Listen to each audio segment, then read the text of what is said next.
My name's Phil Dennison. I've been an actor in Manchester for the last 30 years or so. We're doing a production of Jeffrey Bernard Is Unwell by Keith Waterhouse at Studio Salford at King's Arms in November, late November, the 17th to the 20th. It's a play about a columnist who used to write for a number of magazines in London, who was a habitual drunkard, loser, failure, and kind of worthless person. The best anecdote I can think about him is that when he actually died, he died on the same weekend as Princess Diana and Mother Teresa. He died just between the two of them, so that he was completely obscured in terms of any kind of press coverage by the fact that this had happened, which seems to sum up the entirety of his life.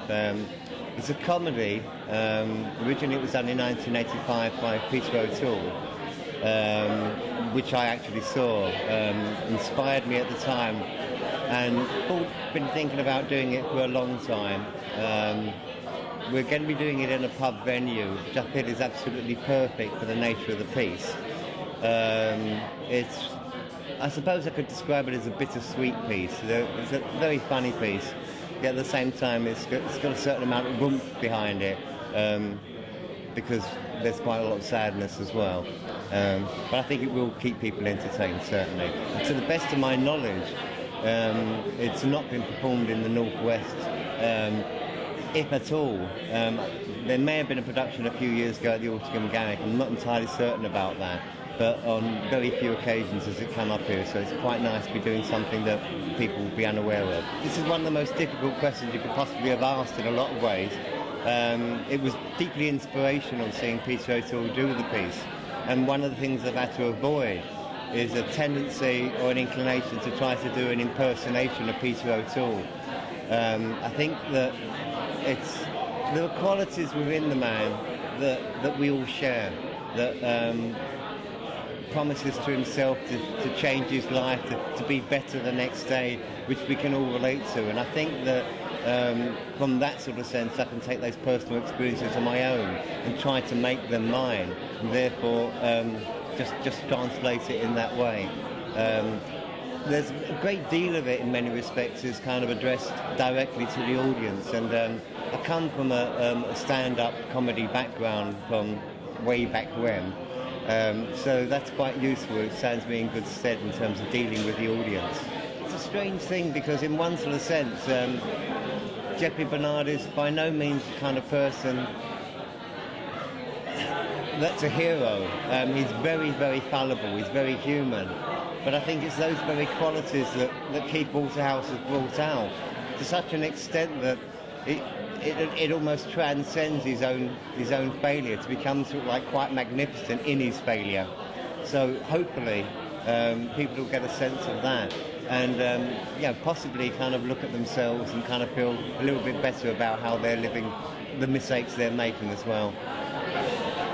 At this stage, I've had little experience with Gayle. I've worked with her before in a front of house capacity, and we've got a good working relationship. We've worked a little, very simply, to get this piece together.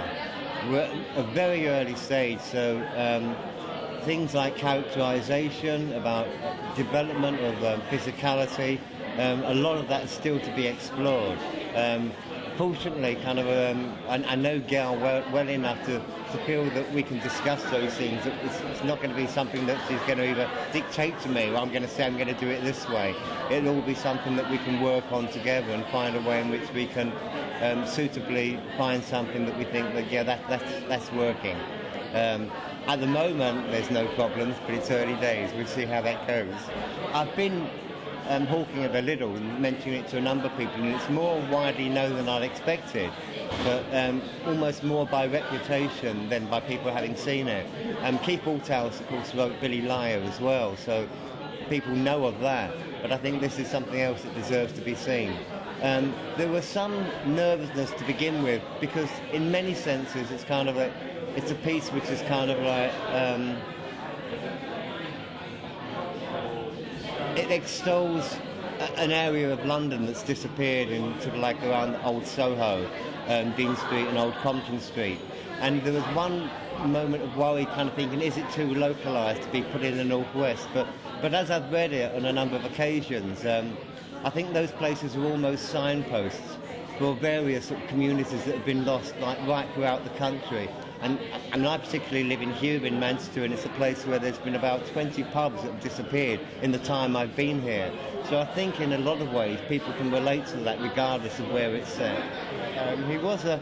He was an inveterate gambler, and essentially such a compulsive gambler that in one particular season when the weather was particularly inclement, there was no dog racing, no horse racing whatsoever. Some of the characters he knew were essentially as insane as himself, came up with the idea of racing cats. It's not necessarily a sensible idea, but it does make kind of quite an amusing anecdote and a little bit of a highlight in the play itself. The last thing I actually did was a production of Waiting for Godot, which I'd done previously years ago at university, but this was one of the first times I had one of the major roles in it. It was the most difficult thing I'd done in my life, very simply because you're jumping from tragedy to comedy to tragedy to comedy the whole way through, and it's very difficult to keep a continuity and sense of character. But it absolutely stretched me, absolutely made me, I suppose, bigger as an actor than I felt I'd been before. The next step for me was to, I thought, take on more responsibility and have a bigger part. For a great deal of my career, I've taken very small parts, bit parts, and I have no regrets about that, because I think quite often you find in a lot of plays some of these smaller parts will get the most laughs and will be the most memorable in spite of their size. So it's a question of choosing those little moments and knowing that you can use it. This for me is very simply taking a step up and testing myself to see if I can take on the weight of responsibility to actually carry a play by myself. I feel confident enough to do that, but at the same time I do feel I need to do it just to prove it to myself. I've yet to meet the rest of the cast that we're going to be working with when we're performing this. I'm excited by that, seeing what kind of interaction is going to develop from that. For myself, I think that if I kind of reach any kind of if I reach anywhere near the kind of standard that I saw Peter O'Toole do, I'll be an extremely happy man. I think that the piece is good enough anyway, that is going to give me a great springboard to work from, that people are going to hear some really lovely lines and sort of like, and half the job is done for me. It's a question of simply translating those and making sure people get the gist of what Keith Althouse is saying. I think, as I say, it's an exciting and sort of like an unknown experience at the moment, and I hope it's going to be a success. But at this stage, I don't want to kind of like jinx